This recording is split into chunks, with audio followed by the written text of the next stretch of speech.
Bienvenidos a todos los asistentes presenciales y también a la gente que nos escucha online, a través de Zoom, entiendo. Y bueno, vamos a dar comienzo a un seminario del Departamento de Investigación, en este caso, digamos, a cargo del Instituto Yo de Estudios Empresariales, y nos pareció muy interesante en el contexto que vive el país. Digamos que estamos así ante un cambio, digamos, político en el país, frente a elecciones, hablar de uno de los sectores que tiene una potencialidad más importante y que sale mucho, digamos, en la discusión pública como una esperanza para el país. Así que hemos titulado aquí la presentación actual como el sector de oil and gas en la transición energética y los puntos de contacto, las dificultades, tratar de evaluar las dificultades, puntos de contacto y posible superación para poner este sector al servicio del al desarrollo económico. Así que bueno, les voy a presentar a nuestro distinguido expositor, Fernando Giliberti. Bienvenido, Fernando. Fernando es un ex ejecutivo de la industria del petróleo y el gas, con casi 30 años de experiencia operativa y gerencial, que actualmente se dedica a temas de transición energética y transformación digital.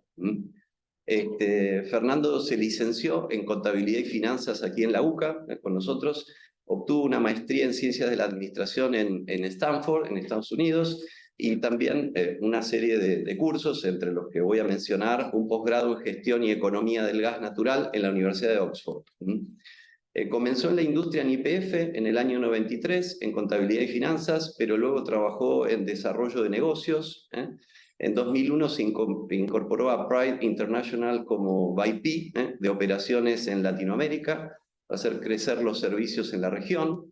En 2005 trabajó para Pioneer Natural Resources como vicepresidente de Desarrollo de Negocios, donde finalmente dirigió la venta de la empresa a Apache. En 2006 fundó su propia empresa, OperPro, disponible en el mercado de servicios operativos, consultoría, fusiones y adquisiciones, e implementó varios proyectos innovadores para clientes. Regresó luego a YPF, también como vicepresidente, con foco en estrategia y desarrollo de negocios, y desde allí colaboró en establecer una estrategia para atraer socios estratégicos y desarrollar Vaca Muerta. Y lideró la gestión de la cadena de suministro para reducir costos y mejorar eficiencia. Durante su último periodo en YPF, también fue miembro del directorio. Así que bueno, muchísimas gracias por tu presencia y por aceptar la invitación, Fernando. Y bueno, te doy la palabra, te doy la posta. Le cuento un poco a los asistentes que tenemos planeados más o menos unos 45 minutos de exposición y después vamos a tener un periodo para preguntas del público. Gracias. Bueno, como no, muchas gracias a todos ustedes. Siempre es medio algo de nervios venir acá. Es la segunda vez que vuelvo no como alumno a la UCA y bueno, siempre es un momento así de sana tensión, ¿no? Así que bueno, muchas gracias, muy agradecido de poder estar acá. Lo que vamos a tratar de transmitir es una experiencia acumulada de mucha gente.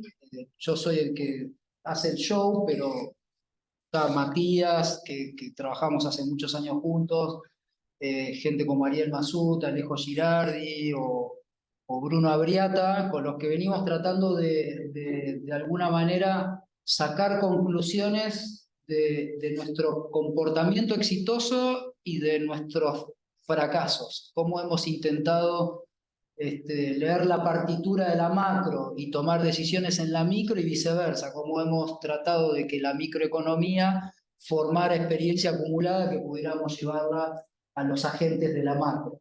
Y la verdad es que estamos en ese punto de inflexión donde creemos que digamos, la tensión mundial entre la pobreza, que está muy correlacionada con el acceso a la energía, y el cambio climático, es nuevamente una oportunidad trascendente para Argentina, y creemos que esa vinculación entre la micro y la macro no está funcionando como como podríamos hacerlo funcionar. Así que vamos a repasar un poco esas tensiones, qué cosas creemos que están desalineadas entre la micro y la macro, y algunas especies de propuestas, no con el nivel de receta, pero tienen un nivel de articulación y desarrollo importante, porque este grupo de gente que les digo, hemos seguido trabajando juntos y seguimos trabajando juntos.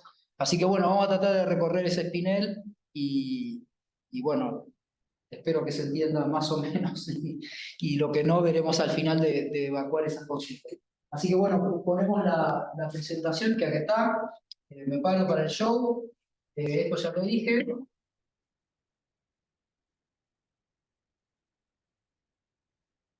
Esto es la introducción que hizo. El primer punto que estaba en el abstract es esta sensación media generalizada de que Vaca Muerta, aclaro ya rápidamente, Vaca Muerta no es un lago de petróleo ni de gas, es una cuenca sedimentaria, que hay formaciones de piedra, donde adentro de las poros de la piedra hay hidrocarburos. Puede ser petróleo o gas, normalmente están combinados, hay unos que tienen más gas, hay otros que tienen más petróleo. En general hay que descubrirlo y después desarrollarlo, y para eso se hacen los pozos petroleros. Lo que tiene Vaca Muerta, y en realidad la cuenca neuquina como cuenca sedimentaria, es que a nivel mundial se la considera una supercuenca. Hay 10, 20, 30 supercuencas en el mundo, y los geólogos creen que la cuenca neuquina es una supercuenca. ¿Qué significa una supercuenca para la economía? Que tiene la cantidad de recursos que vos quieras. Lo importante es si los podés desarrollar, no es un problema de cuánto hay. Entonces, toda la discusión que normalmente tenemos de habrá mucho, habrá poco, alcanza para las generaciones futuras, lo que nosotros decimos es una discusión irrelevante. Lo que es relevante es qué podemos hacer ahora para los problemas que tenemos ahora. Claramente tenemos problemas de pobreza, de acceso a la energía, de cambios climáticos, son los problemas de ahora. Así que bueno, es una super basin. Esto después millones de barriles equivalentes de petróleo, eso es la combinación de petróleo y gas, que Argentina está primera, que está segunda en recursos. Nada, hay un montón de publicaciones. Lo interesante es que este concepto, acuñado allá por 2016, en el 2012, Estados Unidos, con la super basin de Permian Basin y el gas natural de Estados Unidos, ya había crecido entre el 2005 y el 2010 al 45% anual la oferta de gas natural, y llevando esa participación en la matriz energética del 4 al 24%. Nosotros en el 2012 recién estábamos empezando a hablar si Vaca Muerta, sí o no, si había que hacer algo. Bueno, hay muchísimos números acerca de esto, no los quiero aburrir. Acá empieza un poco la hipótesis de trabajo nuestra. Hay una macro visión, digamos, de que tenemos que resolver la tensión entre pobreza y clima, son dos demandas importantes. Creemos que hay una forma de alinear los factores que está perdida en la economía argentina, donde la iniciativa está de alguna manera retrasada y un poco tergiversada, y no hay un proyecto aglutinador que la gente vea como para correr atrás de la zanahoria. Entonces están todos preguntándose unos a otros, che, ¿qué vamos a hacer? ¿Qué hace? ¿Qué le pedimos al gobierno? ¿Qué le pedimos? Pero en eso nadie hace demasiado, hacen todos más o menos lo mismo. Entonces, ahí hay un problema de alineación de factores en la economía. No se están alineando adecuadamente. Y lo que vamos a tratar de discutir es si tenemos que hacer una cosa u otra o tenemos que hacer todo. La diferencia entre complementariedad y sustitución, específicamente en el mundo de la energía. Finalmente vamos a recorrer alguna serie de problemas micro. Uno ha estado en estrategia, en abastecimiento. Acá la esencia del problema micro es que la energía de Argentina es un mercado oligopolio. Entonces, hay prácticas que tiene la industria que soslayan el factor fundamental de que el mercado tiene una estructura oligopólica. Entonces, aplica recetas que no funcionan.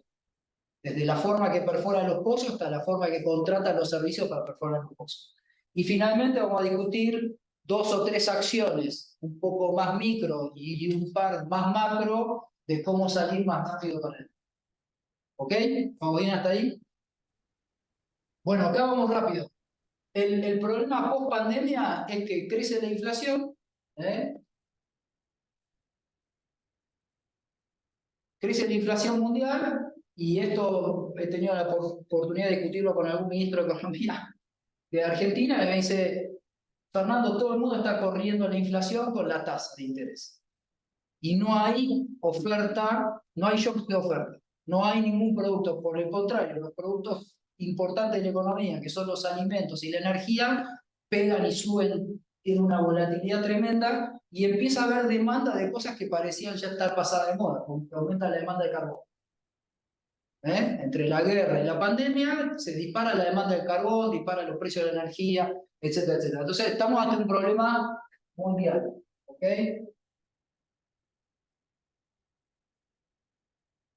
El otro tema es el problema de la pobreza. No sé si habrán visto alguno de las charlas TED de Hans Rosling.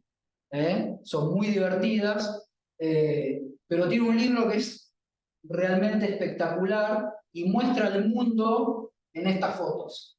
¿Sí? Hay 4.000 millones de personas en el mundo que viven así. Delante de acá. Hay 1.000 y pico que van en pata. Esta gente, la mayoría, muere de picadura de víbora. ¿Está bien? Porque entre que van a buscar agua y vuelven, si los pica una víbora no van a llegar a ningún hospital. Y hay otros 2.000, 3.000 millones de personas que viven con una garrafa. El mundo como nosotros lo conocemos en general, lo que hablamos entre nosotros, empieza acá. Así que este es un problema, ¿no? Esta gente está fuera del sistema. Y son 4.000 millones de personas que no tienen un acceso a la energía. Bien, el otro problema, como dijimos, es el del clima. Claramente, sin necesidad de discutirlo más que 10 segundos, el mundo no está llegando a los targets que quiere hacer, y no estamos haciendo lo suficiente. Eso está fuera de discusión. Calentamiento global, más allá de que hay científicos que lo creen y otros que no, y hay estudios, pero la temperatura aumenta por la razón que sea, y lo que dice la gente que iba a hacer no está siendo suficiente y no alcanza. ¿Está bien? Pero hay 4.000 millones de personas fuera del sistema. Bien. ¿Qué es la otra cosa que pasa con el clima? Que los que tienen guita no se la quieren dar a cualquiera. Dice, bueno, se la vamos a dar a alguien que está haciendo algo. Esta es la velocidad que está creciendo el dinero de private equity o de fondos de inversión o como del mercado de capitales, que va a proyectos que tienen algo de verde. Esta misma velocidad que crecen los proyectos que tienen algo de verde, decrece la que no la tiene. Bien. ¿Cuál es el tema del shock de oferta? Si vale la pena o no intentarlo, es todo lo que vamos a hablar dentro de un rato. Vamos ahora muy rápidamente a Hans. Esta es la charla TED que es genial. El tipo dice que en 2 o 3 generaciones, con acceso a la energía, vos dejás de andar en patas, tenés una garrafa, prendés una luz.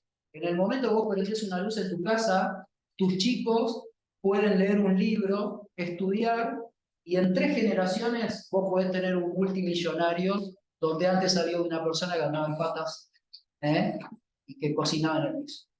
Entonces él muestra imágenes de cómo era su abuela en los años 50 en Suecia. Lavaba la ropa en un río. 1950, Suecia. Bueno, nada, no vamos a hacer mucho más show con esto Y lo que dice finalmente es, bueno, no es necesario que tampoco produzcamos a diestra y siniestra cualquier tipo de energía o que no cuidemos la energía. Para esos 4.000 millones de personas hay cosas como la eficiencia energética, la tecnología y los combustibles más limpios. Todavía no está recetando, pero dice, no dejemos afuera a 4.000 millones de personas. Bien. Claramente esto es fresco, viene de BCG de la semana pasada. ¿Qué dice BCG hablando de la transición energética y en su Call for Action?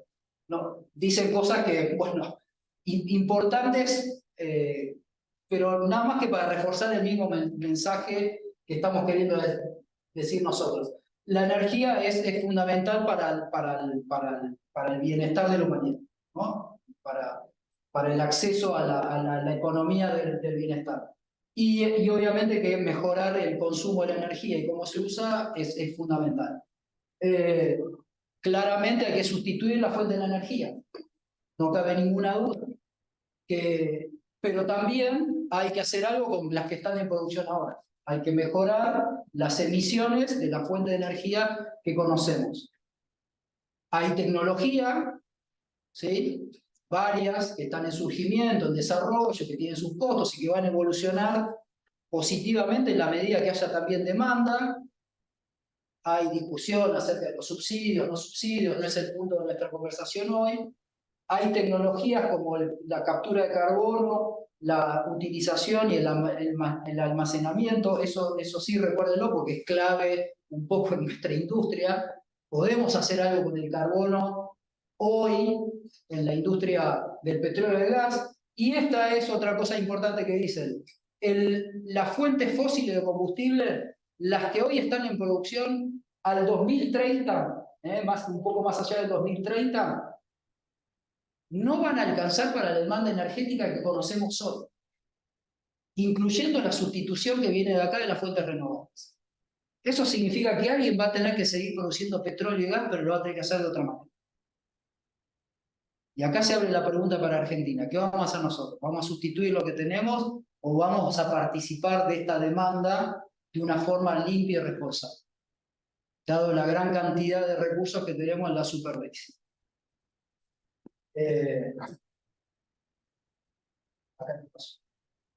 Bien, la otra cosa que sabemos, más a nivel científico, es cómo son las demandas. Todavía hay un montón de demanda de carbón y de petróleo, que es mucho más contaminante que el gas natural. Ya se van dando cuenta que la propuesta nuestra va por el lado del gas natural y su consumo y desarrollo eficiente.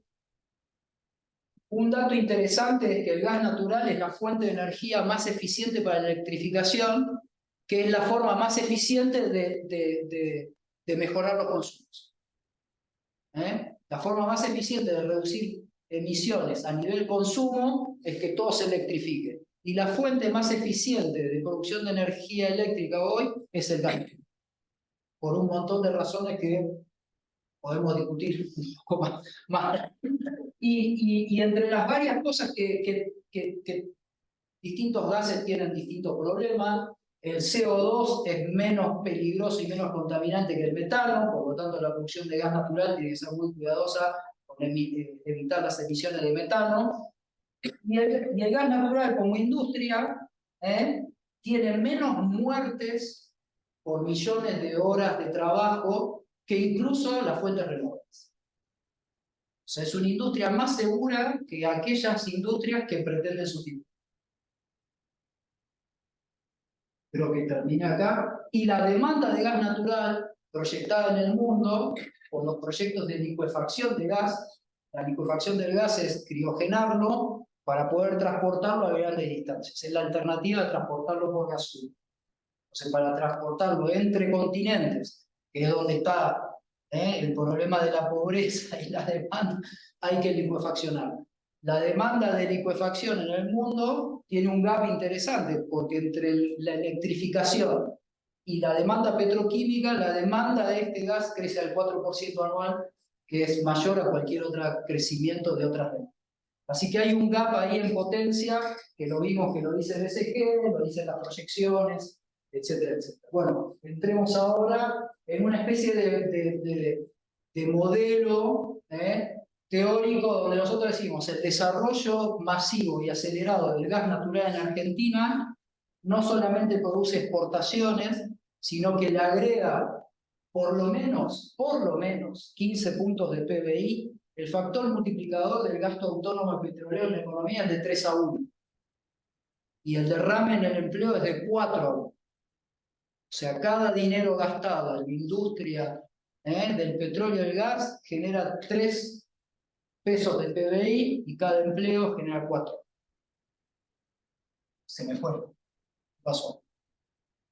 Así que acelerar masivamente la producción de gas natural, dado que hay posibilidades de electrificación y que la tecnología del carbon capture, sequestration y demás avanza rápidamente, es una opción razonable para Argentina. Acuérdense de que el producto de los recursos está fuera de discusión. A medida que vos producís gas natural y lo exportás, hacés más lugar de complementariedad de los renovables. La matriz energética local, en vez de sustituir el petróleo y el gas, lo que tiene que hacer es que el petróleo y el gas se exporten, hablemos adecuadamente del gas y el petróleo. La industria petrolera esto todavía lo tiene, es una cosa que tiene al revés, siguen insistiendo con el petróleo porque creen que financia el gas. Y en algún momento tienen que cortar y decir, muchachos, vamos todos con el gas. Es una de las grandes cosas que tiene mal mi industria de pertenencia. O que tenemos mal nosotros. Y bueno, esto además refuerza el círculo virtuoso que cuando empezás a exportar, generás más demanda, se alinea la cadena de valor, etcétera, etcétera. Así que lo que nosotros decimos es que los petroquímicos, el hidrógeno y demás se alinean todos a partir de gas natural. La producción de hidrógeno azul es un subproducto de la producción del gas. Y el hidrógeno verde es un subproducto de los renovables. Dicho sea de paso, el efecto multiplicador de los renovables o de la electricidad en la economía es 2 a 1. Y del gas es 3/4. Recuerden, ¿no? Bueno, entonces esto es un loop positivo. Una de las cosas que hace inmediatamente la captura de este modelo mental es que la regla de precios en la economía empieza a ser el de la abundancia, que es el export parity, y no el de la escasez, que es el import parity. Hoy todos los precios de la economía, y hay mucha discusión, que el dólar, que esto, cuando vos estás en un commodity, pero lo sufrís como escasez, corres de atrás todos los vaivenes de precios de tu economía y de otras economías. Cuando vos estás en la mentalidad de export parity, vos competís contra otras naciones para colocar primero tu producto, con lo cual la escala, el aprendizaje, el volumen y el bajo costo es la regla de juego que más. Sí, no, quería hacer un comentario respecto a la captura de carbono. Él es Bruno Abriata, co-creador acá de la... Dale, yo voy pasando. A ver, por lo menos a mi entender, sería un gran error que en Argentina esperemos para desarrollar la captura de carbono, esperemos a que aparezca la demanda de descarbonización propia de Argentina. Totalmente. Ya que el desarrollo de nuestra captura de carbono tiene que ser para poder justamente exportar el LNG a los mercados como Europa o los mercados que sea, que te va a exigir que ese LNG esté descarbonizado. Exactamente. Y además que también lo otro que podría hacer Argentina incluso es salir a exportar sus propios créditos de carbono. Correcto. Resumidamente, la visión esta de exportación a través del gas natural es un gas natural en la transición energética. No es un gas natural cualquiera, es un gas natural que recoge todo esto, que mejora su matriz porque incorpora renovables y que genera créditos de carbono para el resto de la humanidad. No solamente le da ambiente más limpio a los demás, le soluciona problemas de pobreza, pero tenemos que cambiar la mentalidad. Estamos en la mentalidad de la escasez, del bien escaso, y tenemos que ir a la mentalidad del bien abundante exportable. Sí. Vos dijiste que había un bias en las empresas con gas. Sí. Se sientan en el directorio y dicen, no, vamos a perder plata con petróleo. No, vamos a ganar mucha plata con petróleo y después vemos qué hacemos.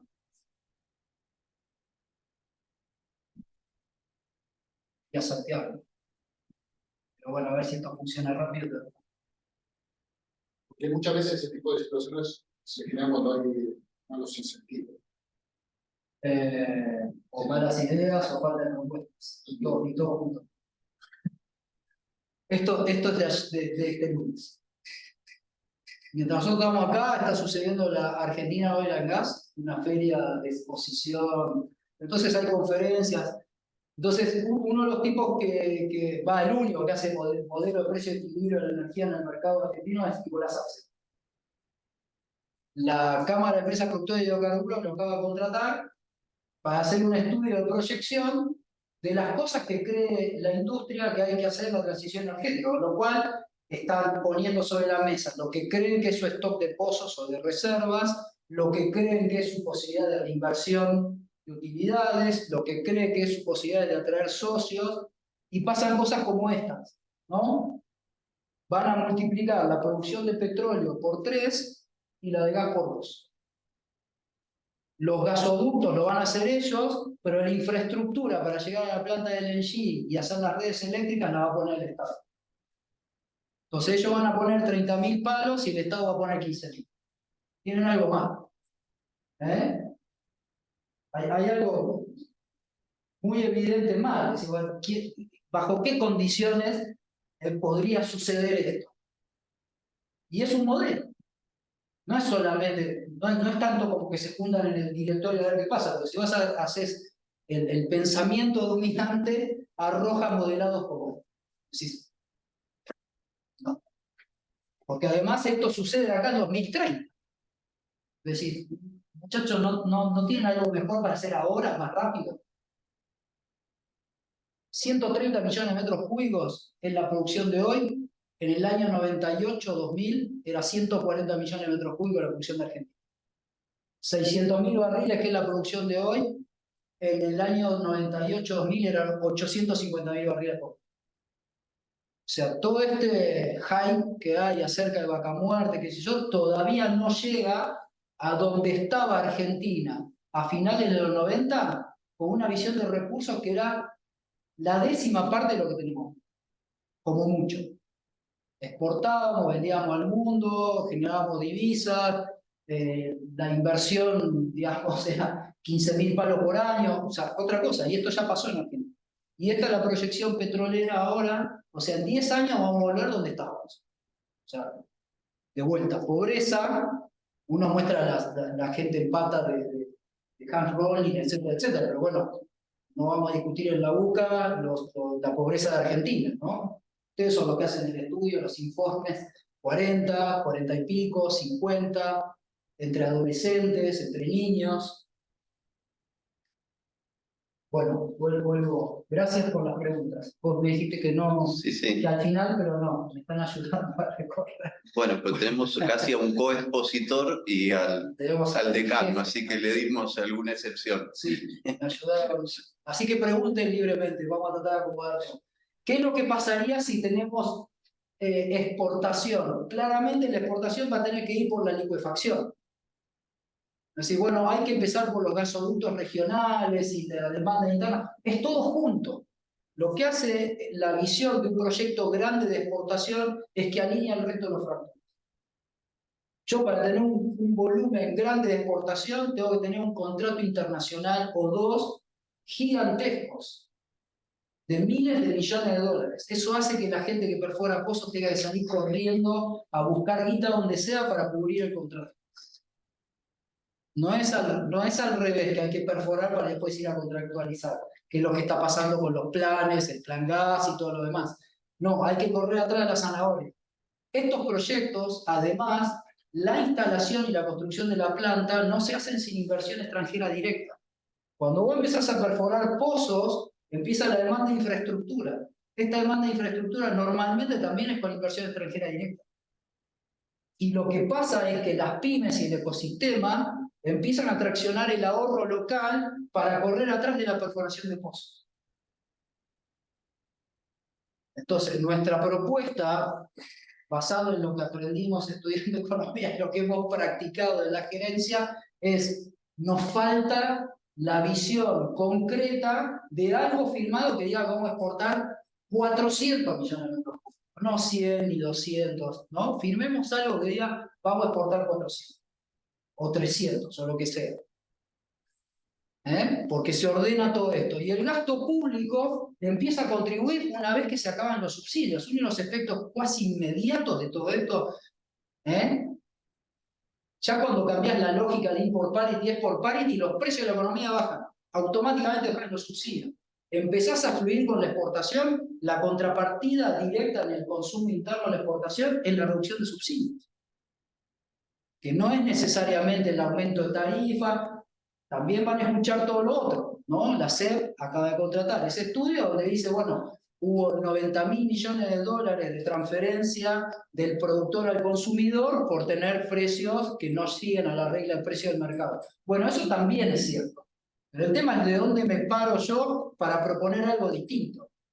Para pararme en la tribuna y decir, che, tenemos que tener la regla del precio internacional porque es un commodity. Bueno, eso lo sabe todo el mundo. No hace falta hacer ningún estudio ni nada. Ahora, si yo fuera cierto acerca de esa regla del precio y de ese commodity, jugaría la exportación. Y mi costo de producción sería por lo menos la mitad de eso. Entonces, si entiendo economía, lo que tengo que sospechar es que el precio internacional de la energía a nivel mundial va a bajar y mi precio interno también va a bajar, aunque siga la regla del juego internacional. Ahora, quiero jugar a la regla internacional como un protagonista de la abundancia o como un protagonista de la escasez.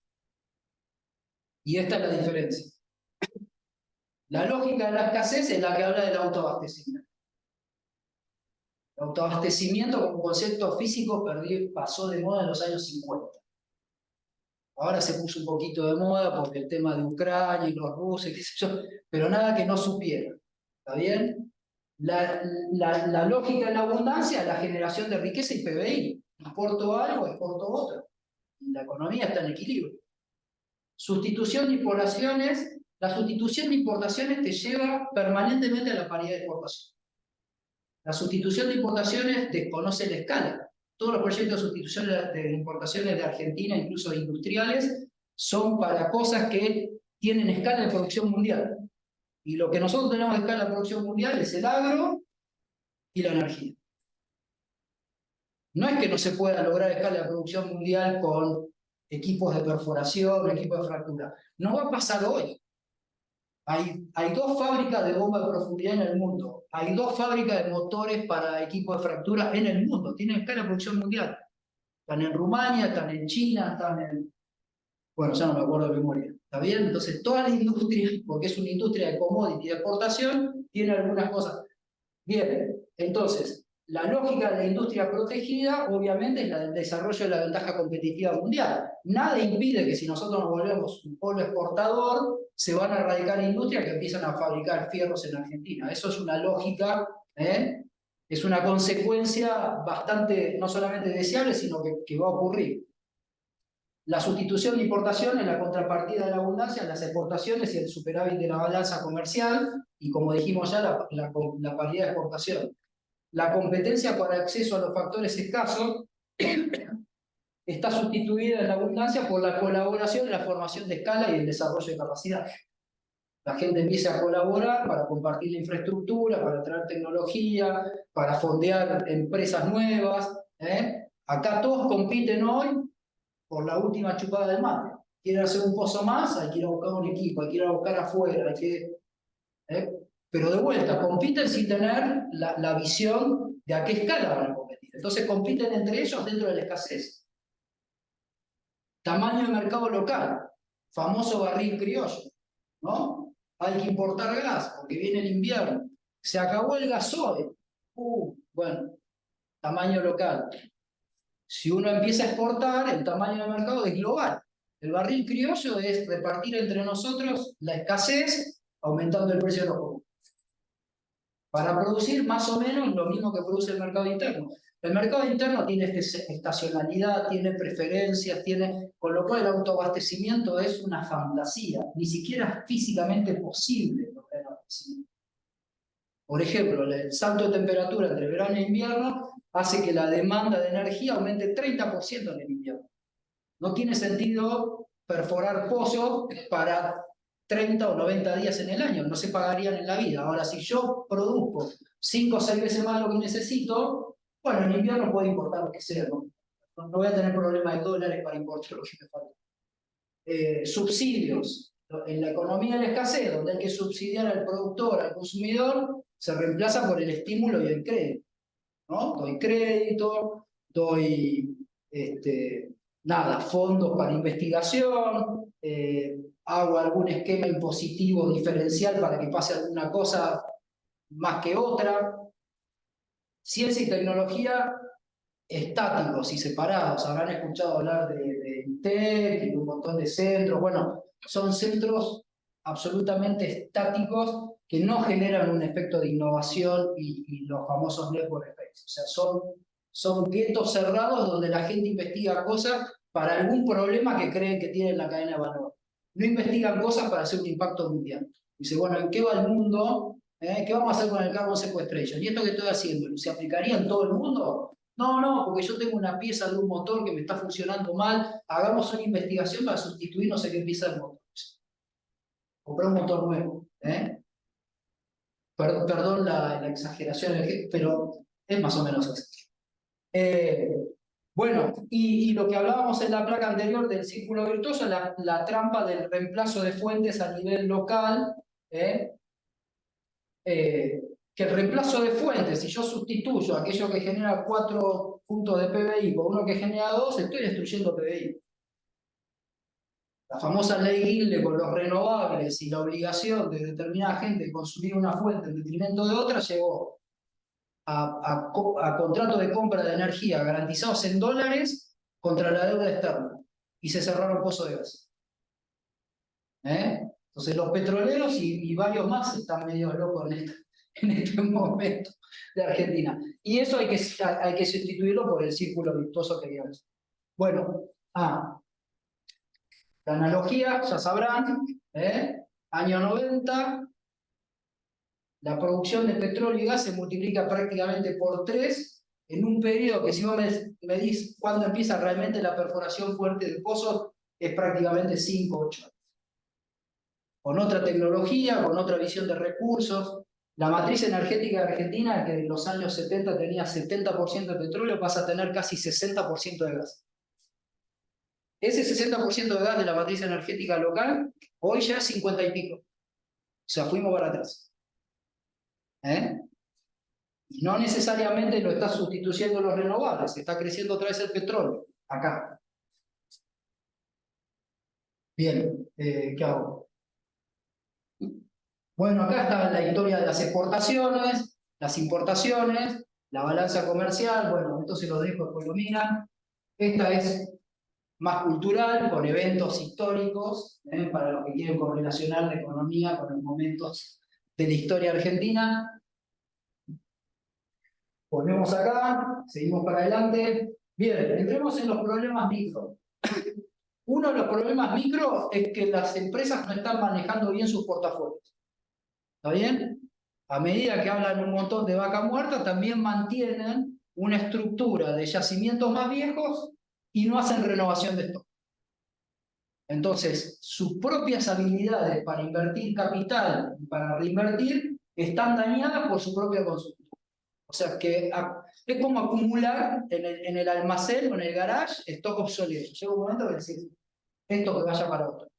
Paradójicamente, esa transferencia de esos yacimientos a otros propietarios haría que eso que es material obsoleto para una petrolera grande sería materia prima de crecimiento para una petrolera chica.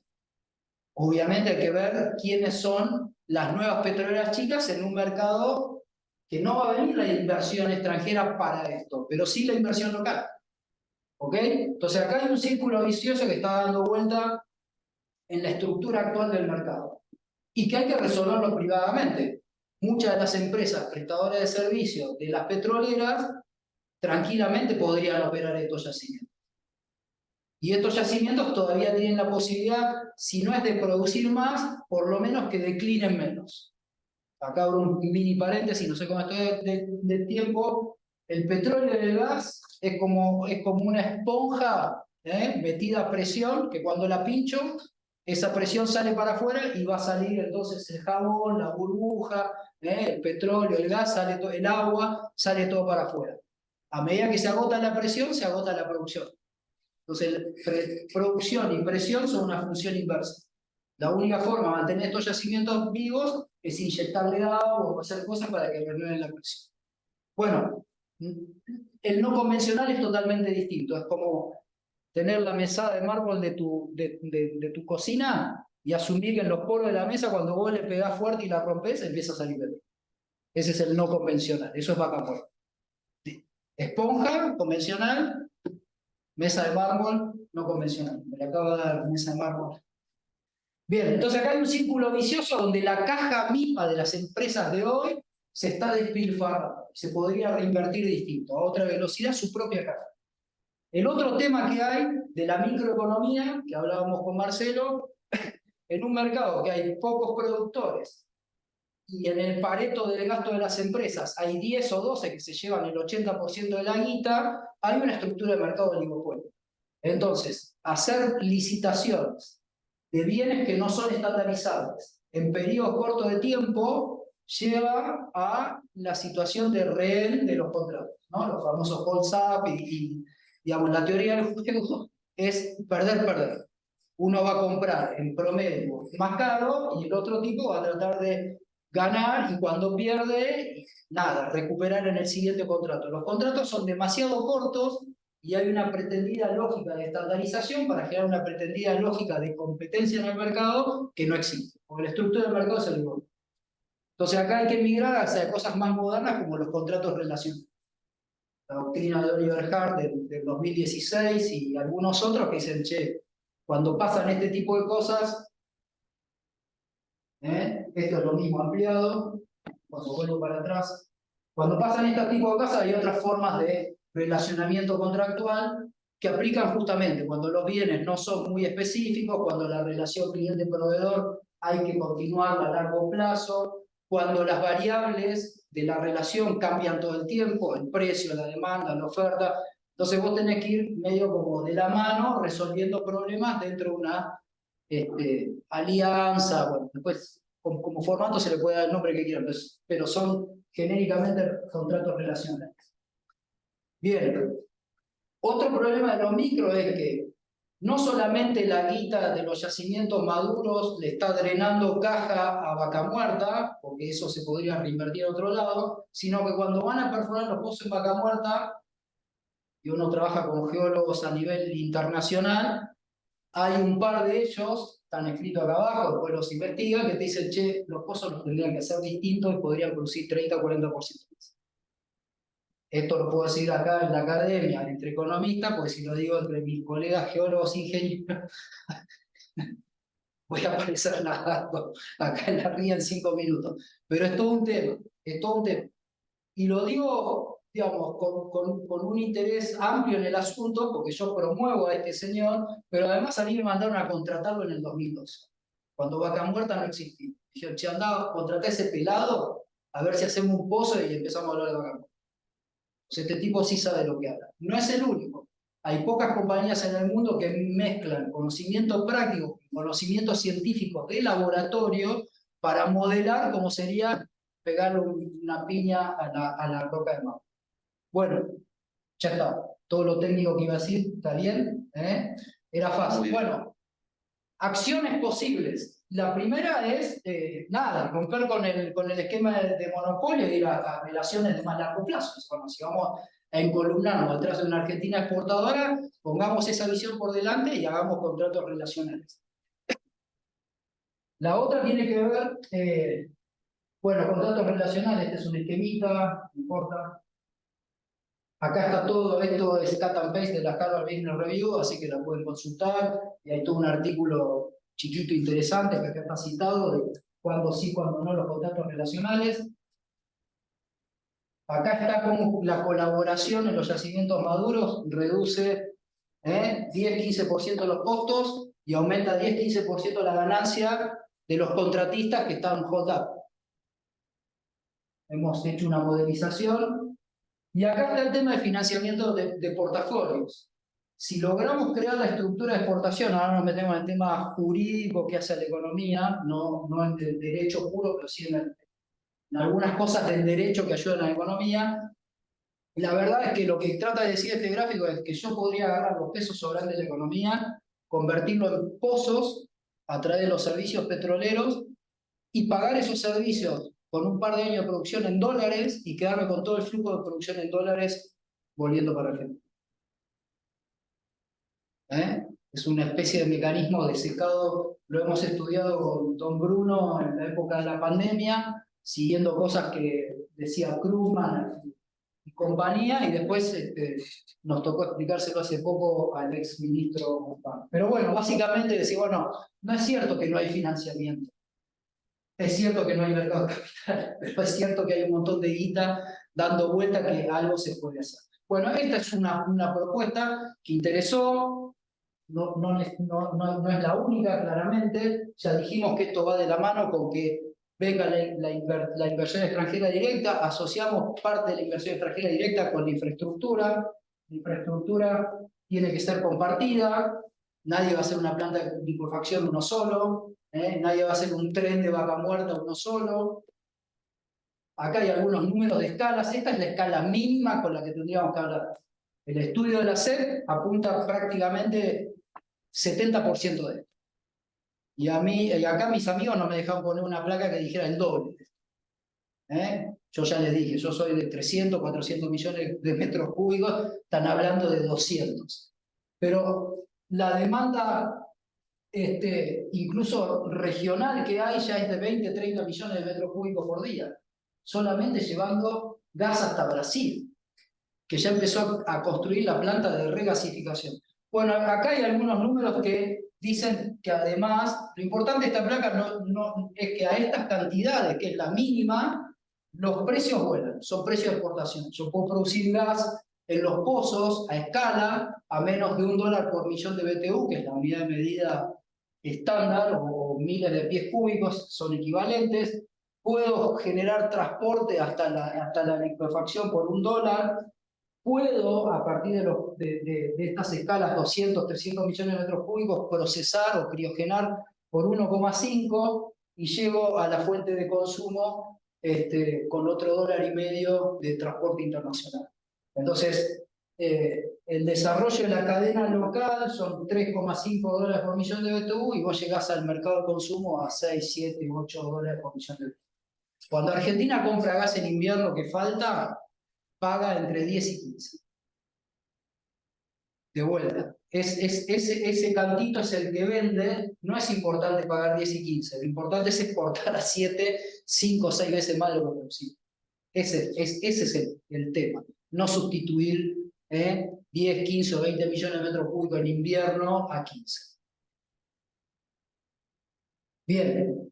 Hay que solucionar algunas cosas, que hay que explicarle estas cosas de los contratos relacionales, el oligopolio y el otro tema a explicar, que Bruno me invitó a dar una clase de geografía económica y desarrollamos el tren de Vaca Muerta, uno de los grandes fracasos, donde aprendimos de primera mano la falla de coordinación.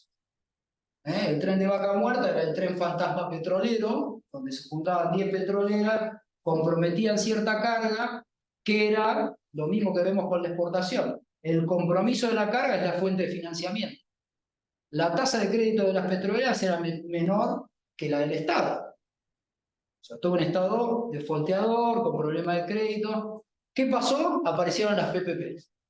Mágicamente, el costo del tren se fue al doble, el financiamiento se fue de 6, 8% a 10, 12%, y entonces la carga hubo que comprometer el doble. Y ahí, en la lógica preliminar, decimos, bueno, una cosa es una cosa, otra cosa es otra cosa. Entonces vos juntás la voluntad petrolera para el producto mínimo viable, no para el doble, en función de lo que te trae de sobrecosto. Entonces, estas son cosas que también tenemos que solucionar, y hay solución. O sea, la verdad que la inversión privada original que financiaba la construcción del tren ya estaba. Y la carga mínima eficiente que hacía bajar el costo del transporte de la carga, porque ese era el sentido, ¿no? O sea, el tren, transportar cosas del tren cuesta la mitad que transportarla en camión. 5 más. Dale. Bueno, ¿y qué me queda? Lo que les decía, esto es la ciencia aplicada para que los pozos produzcan más, así que no vamos a decir nada de eso. Exportaciones,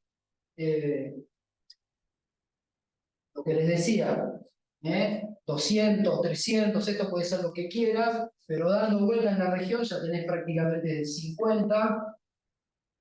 Y esta es la otra cosa que lo discutimos particularmente con el Banco Mundial, con el Ministro de Economía, con la Fundación Mediterránea, y lo más importante es discutirlo con ustedes, porque la verdad es que queremos discutirlo con gente que quiera que tenga ganas de pensar, no gente que esté repitiendo cosas o que esté tratando de resolver sus propias prioridades o conflictos de intereses. Dos cosas, los acuerdos país-país, ¿sí?, van al Congreso y tienen fuerza de ley. Moraleja, Argentina no necesita ninguna ley de nada para exportar. No necesita una ley del gas, no necesita una ley de la licuefacción, no necesita modificar el régimen de hidrocarburos, lo que necesita es sacar toda la regulación que impide exportar. Y no necesita nada, necesita doctrinas, necesita cumplir. A nivel internacional, las únicas cosas que cumple Argentina son los contratos en el cierre. Con lo cual, si vos haces contrato de exportación garantizado por algún acuerdo país-país entre el off-taker y el productor, tarde, mal o nunca, pero eso se va a pagar. Como me decía hace un par de días un amigo, del otro lado del mundo es el mejor negocio del mundo. ¿Sabés que ¿entendés? Vos vas a cobrar igual aunque el contrato no funcione? Pero bueno, chiste al margen, acuerdos país-país, parte de la propuesta. La otra parte de la propuesta, y esta la conozco mejor, porque participé muy de lleno en la modificación de la ley de hidrocarburos. Después de la privatización de YPF, el régimen concesional las concesiones petroleras, como es el dominio del subsuelo, pertenecen al Estado. Y en particular desde la modificación de la Constitución digamos, siempre pertenecieron al Estado, pero desde el 94 es más evidente y más explícito que eso tiene que ser así. Lo que pasa es que la materia que existe del año 60 y pico es nacional. Entonces lo que hemos siempre evitado es que los estados provinciales creen materia nueva. ¿Por qué? Porque los estados provinciales van detrás de una recaudación extra y graban la renta antes de generar. O sea, aparecen sistemas de regalías extraordinarias a la producción y demás sobre yacimientos maduros o sobre descubrimientos que no ocurrieron. Entonces, en el tema de petróleo, el dominio no pertenece a la provincia, al Estado. No, pertenece a la provincia, pero la legislación de cómo transferir la propiedad, asignar la concesión. La provincia, yo sabía que el recurso es de la provincia y la autoridad de aplicación de la provincia, pero la ley que hay de cómo se da una concesión, cómo se licita, quién puede partir, es nacional. Entonces vos lo que no querés es que inventen la rueda. Y la modificación de la ley de hidrocarburos respondía a la necesidad de que vencían las concesiones y no había ninguna ley, entonces había que renovarla para que las concesiones se pudieran extender, y no había ninguna ley que separara vaca muerta acá abajo de lo que estaba acá arriba. Entonces había que hacer una ley que creara la posibilidad de tener una concesión arriba y otra. Dicho esto, lo que yo aprendí es que desde la 2445, que es la federalización de hidrocarburos, hasta acá, lo que subyace en la modificación de la ley de hidrocarburos es un pacto fiscal, porque son leyes propuestas por los gobernadores de las provincias petroleras. Exactamente. Con lo cual, los que tienen el poder para autorizar la exportación masiva y terminar con esta discusión sin sentido de las generaciones futuras, bla, bla, bla, bla, bla, bla, son los gobernadores llenando el pacto fiscal. Entonces hay que poner un poco de creatividad en ingeniería financiera y demás para los acuerdos país-país y para darle forma al pacto fiscal, te cambia un punto de regalías por la coparticipación de la luna, etcétera, etcétera, pero bueno, debería ser. Bueno, y hasta acá está sonando. Así que muchas gracias. Bueno. Espero que se haya entendido algo. Muchas gracias. Bueno, muchísimas gracias, Fernando. Bueno, a mí me pareció excelente, espero que haya por lo menos un aplauso al final de las preguntas, al menos. Pero no, me gustó mucho y me pareció muy, muy bien fundamentada, y también me pareció muy interesante una visión propositiva, ¿no? En el país, algo con visión de futuro, con sustento, argumentada. Puede haber otras, obviamente otras propuestas, pero me parece que el trabajo de ustedes madura en esa posibilidad de futuro y ese interés, ¿no?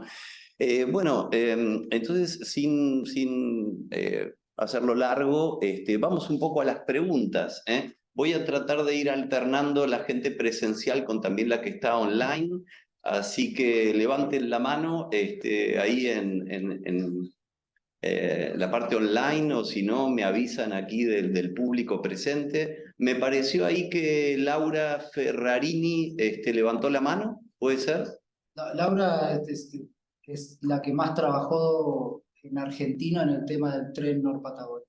La persona que más sabe de infraestructura ferroviaria en Argentina y es, al menos en mi cabeza, es parte del equipo. Por eso aplaude. Un aplauso. Bueno. Bueno, a lo mejor quiere preguntar algo. Daniel, no. Claro, si no, les pido por favor que no usen tanto el chat porque no sé si se lee tan bien, pero estaría bueno que levanten la mano y la hagan oral la pregunta, digo al público, digamos, online, ¿no? Mientras tanto, Daniel, ¿vos querías hacer una pregunta? Disfruté mucho de la presentación, muchas gracias.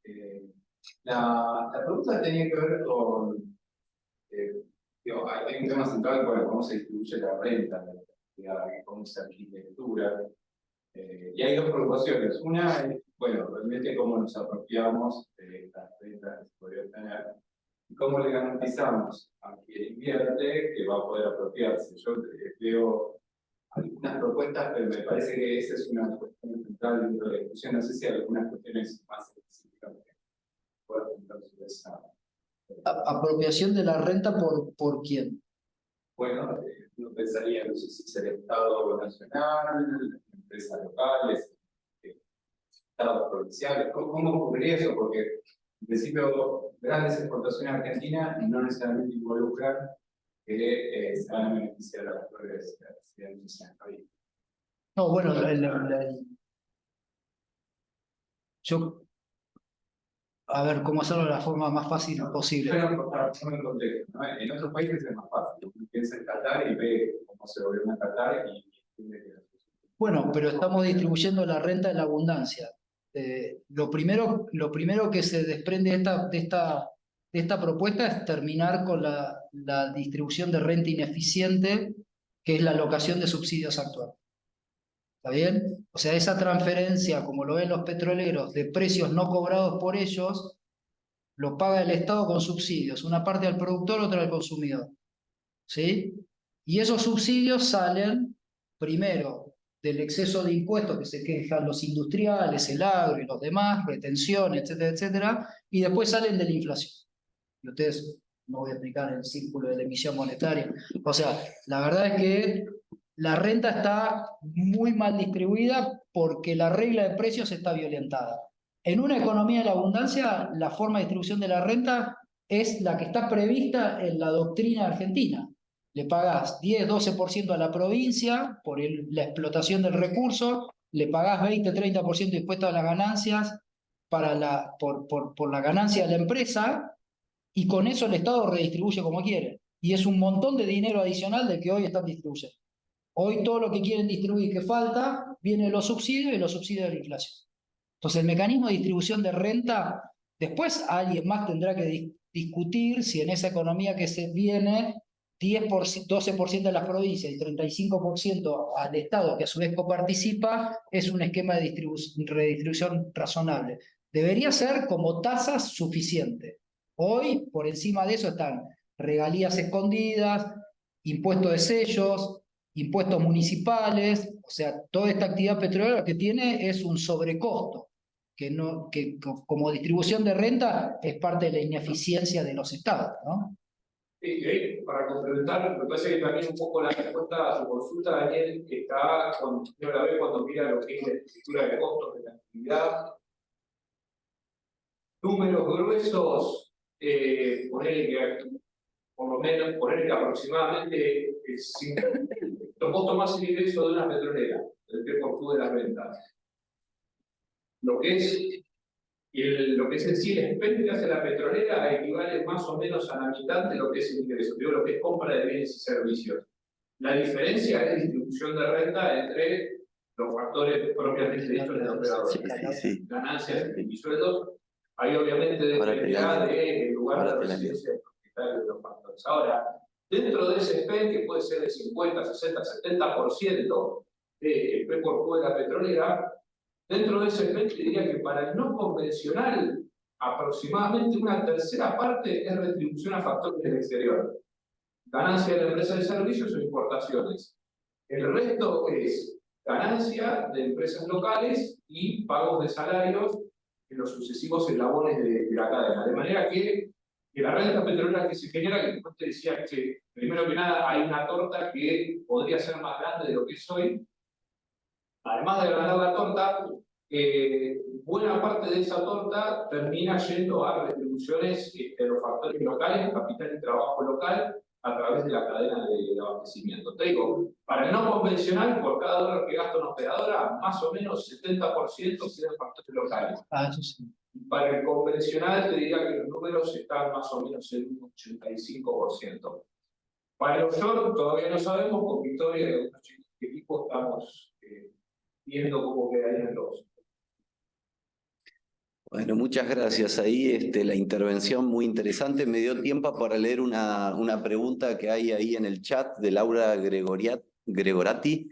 Si había un proyecto para construir una planta de licuefacción en Bahía Blanca. ¿Hay posibilidad de hacerla?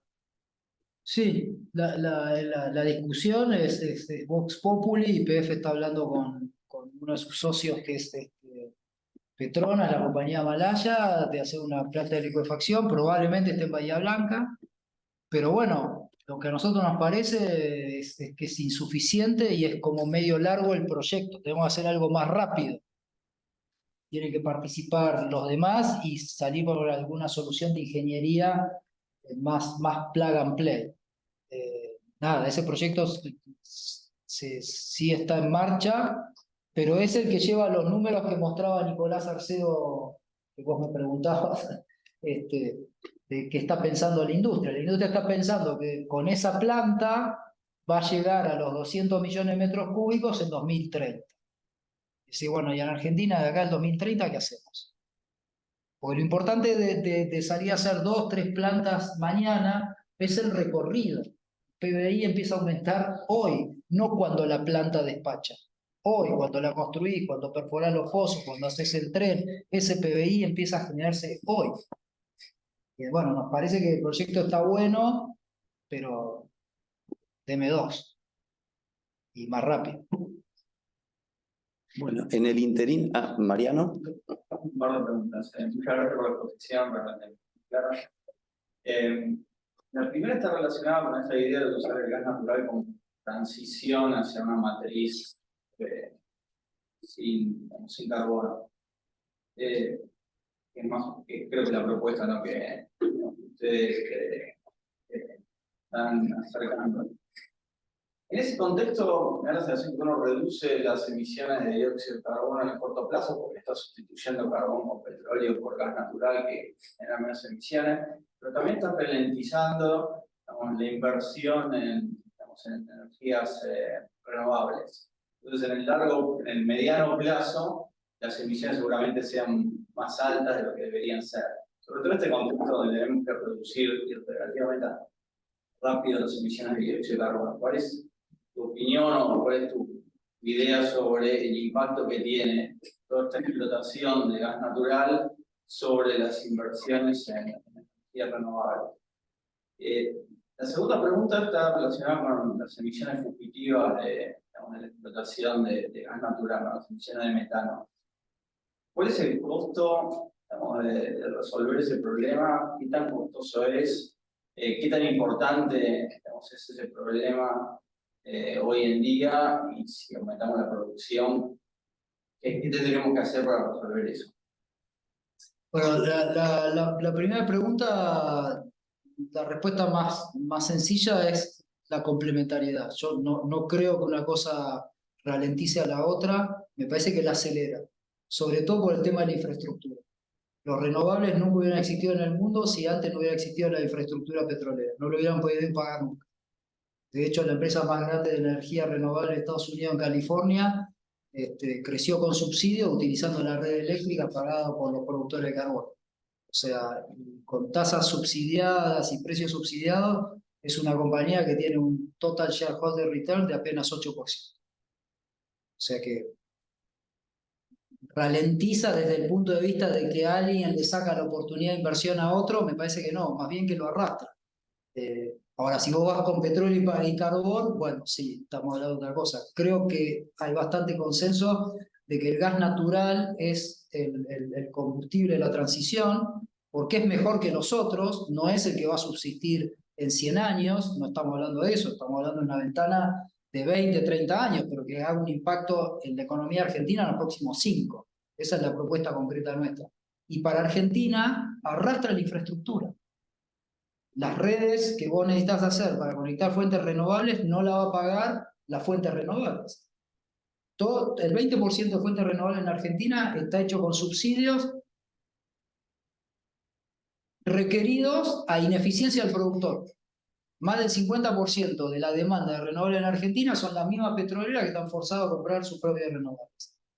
Dicho eso, las petroleras dicen, che, hagamos algo con las emisiones, hagamos algo con que nuestras refinerías anden con captura de vapor, con hacer fuentes fotovoltaicas, para las baterías de producción. Y las emisiones fugitivas, medio que se están haciendo, tienen un problema con eso. Parte del problema, y el más grande, es que cuando quieren desarrollar una comarca nueva y perforan los primeros pozos, no tienen mucha predicción acerca de si lo van a seguir desarrollando o no, con lo cual no pueden construir la infraestructura antes, y ahí viene todo el modelo del viejo pelado este que yo hablaba, del subsuelo, es decir, bueno, lo que ha cambiado en la industria petrolera del no convencional al convencional es que la predicción del subsuelo es mayor. Entonces vos podrías empezar a construir infraestructura a medida que perforas los pozos, si creyeras en tu modelo científico. Si perforas pozos sin modelo científico, entonces decís, hago un pozo, mido, recalibro, perforo 2, perforo 3. Ahora, si yo tengo un modelo científico de guía, perforo de A10, de A15, entonces vamos haciendo la infraestructura. Yo creo que ese es el principal problema de las emisiones fugitivas. El otro es de tecnología. ¿Está bien? Tienen que hacer, digamos, baterías de producción y de captura de producción y de gathering y demás, un poco más sofisticadas, que las hay. La pieza de ingeniería más notable que ha habido en los últimos tiempos se llama Vapor Recovery Unit, que es en los techos de las baterías donde se junta el petróleo y gas. Eso es lo que genera vapores, y esos vapores escapan por líneas de escape, porque si no volaría toda a la miércoles, se prendería fuego, etcétera, etcétera. Bueno, ahora hay chimeneas que capturan eso. Algunos dicen que andan, otros dicen que gastamos la vida al pedo porque andan mal. Me parece que la solución tecnológica para las emisiones fugitivas está. Ayer hablaba con un amigo en la feria esta del Oil and Gas, que tiene una empresa que se dedica a medir emisiones fugitivas, y lo cierto es que no le damos mucha bola a la medición tampoco, ¿no? Me parece que ahí es parte de esto mismo, hay que ponerse las pilas, y si yo voy a una producción masiva de gas natural y voy en serio, empiezo a medir, empiezo a hacer ingeniería, construyo la infraestructura, tengo un modelo predictivo, y las emisiones de metano debería ser el problema más fácil de solucionar por la industria. ¿Se puede medir por satélite las emisiones? ¿No? Yo vi algún trabajo que hicieron con emisiones de metano de relleno sanitario. Nacho, vos seguiste elaborando más que yo en cosas de... me parece, estoy suponiendo, ¿está bien? No es que conozca. Por lo que escuché así de estos colegas y demás, en general las mediciones de satélite son regionales, no pueden tener el nivel de resolución de ver en determinado pozo o en determinada válvula del pozo, pero me parece que ya con drones y que te tiren rayos infrarrojos de los drones y hagas una pasada con imágenes y calor o alguna cosa por el estilo más local, eso sí lo puedes hacer. Y creo que es lo que vende el amigo este que charlamos. Y además es un recorrido muchísimo más rápido por las instalaciones. Claro, pero en última instancia la tecnología implementar, el exportador de energía que la va a terminar dictaminando el estándar de trazabilidad que te fije el cliente, por ejemplo, la Unión Europea. Sí. Está pasando hoy día con lo que es, en algún momento del tiempo, por ejemplo, la producción de productos agropecuarios y ganaderos de Argentina para exportar a Europa, en algún momento va a tener que cumplir, por ejemplo, con un requisito de trazabilidad sobre deforestación. Y ahí los tipos te dicen, miren, con esta tecnología, con este sistema, satélite, qué sé yo, nosotros tenemos que ser capaces de identificar cuál es la huella de deforestación, de carbono, de uso de agua, etcétera, de la producción que ustedes nos exportan. Para mí es más que lógico que con el gas va a pasar algo parecido. Es un buen punto, porque decís, la tecnología para detectar las emisiones fugitivas existe, la tecnología para solucionarlas también no se aplica en definitiva porque no hay demanda, ¿eh? Y la regulación acá podría decir cualquier cosa, igual no se haría o cosa por el estilo. Pero la demanda del gas natural ese, si bien el cliente final nuestro es África, va a llegar ahí primero por Europa y Asia. Y eso va a venir con la demanda de sello de calidad que implique que hagamos las cosas bien. Bueno, Fer, vamos redondeando, estamos bastante en tiempo. Si llega a haber alguna pregunta, yo te quería hacer una pregunta, por lo menos de mi parte media final, acerca de cómo ven ustedes un poco la mecánica política del proyecto.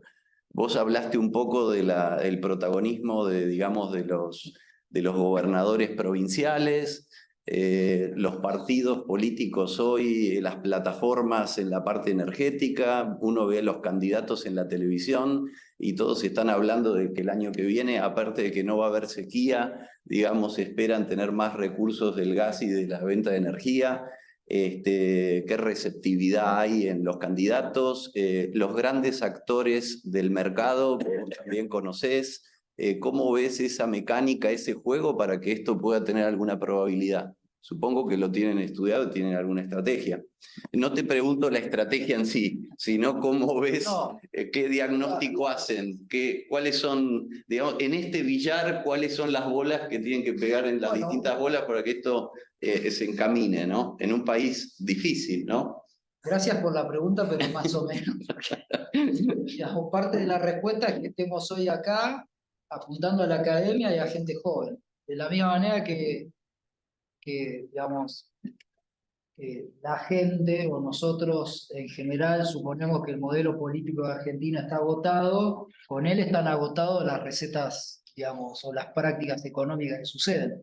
Y están agotadas las de nuestra industria. Entonces, claramente, esto viene a la mano de un cambio generacional, por eso vamos a las universidades, donde esperamos ver gente joven o gente más grande que haya visto otras cosas, pero tratamos de evitar el medio, donde están todos mezclados hablando de lo que hacen entre ellos, no nos gusta ese espacio. Lamentablemente, cuando vos ves aquello que llamás plataforma, que no sé dónde estaría, pero bueno, lo que sea parecido, y la gente que habla sobre la plataforma es más de lo mismo, es parte de, digamos, son todos colegas con los que hemos trabajado juntos, recorrido los yacimientos, somos amigos, pero bueno, nada, somos tampoco los que hemos tratado de algunos traccionar esto y otros decir, no, pará, que veamos, que no sé qué. Así que pero me parece que hay un cambio de época y que así como es imprevisible quién gana las elecciones y exactamente qué va a hacer, y vos decís, este no tiene equipo, el otro trajo al mismo que ya vino antes, y decís, lo más probable es que pase lo que pase, va a aparecer alguien nuevo que no conocemos y que sea alguno de ustedes, ¿no? En algún lado. Y nos parece que la energía es lo mismo. Va a haber un primer tiempo ahí donde van a aparecer los jetones de siempre, hasta que haya una renovación corporativa significativa, que por un tema etario está por suceder igual. O sea, nada, la gente ya está por jubilarse de todas maneras. De vuelta, ojalá hubiera más receptáculos para que la velocidad del cambio sea más rápida, y creo que ahí está la clave. Y hasta ahora la única propuesta que tenemos es esta, venir a la academia y tratar de pincharlos a ustedes para que investiguen, reaccionen, propongan gente, porque creo que va a pasar eso, cuando gane el que gane y pase lo que pase, en el fondo no van a tener gente nueva, piola, creativa, con nuevas propuestas, y van a tener que venir a buscarlas a las universidades, calculo yo. Bueno, buenísimo. Y hasta ahí Muchas llega mi gracias creatividad. por esa reflexión. La verdad que es muy alentadora y esperemos que podamos recoger el guante Ojalá, aquí en otras universidades donde están planteando sus ideas, ¿no? También te agradezco nuevamente esta idea así propositiva que nos da una esperanza y una proyección de futuro. Y bueno, pido un poco al público, ahora ya ha terminado el tiempo, un aplauso para el expositor.